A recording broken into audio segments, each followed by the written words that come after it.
காங்கிரஸ் தலைமை இன்னும் திமுக கூட பேசவே கிடையாது அப்படின்னும் அந்த கட்சியோட செய்தி தொடர்பாளர் டி.கே.எஸ். இளங்கோவன் அவரு தெரிவிச்சிருக்காரு. 2004ல இருந்து காங்கிரஸ் திமுக கூட்டணி தொடர்ந்து வராங்க. ஆட்சி பங்கு கோரிக்கை வைக்கப்பட்டதுனால இறுதி முடிவு முதல்வர் ஸ்டாலின் அவர் எடுப்பாருன்னு தெரிவிச்சிருந்தாங்க.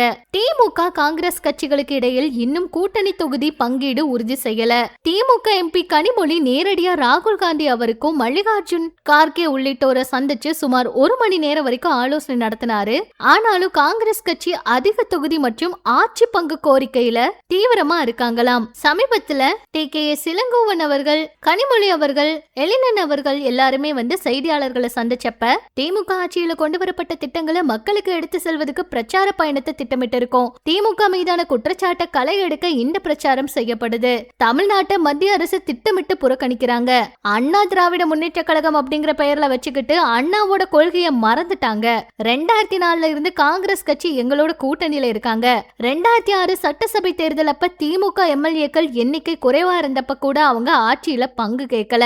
இப்படி எல்லாம் தேவையில்லாம பேசாதீங்க.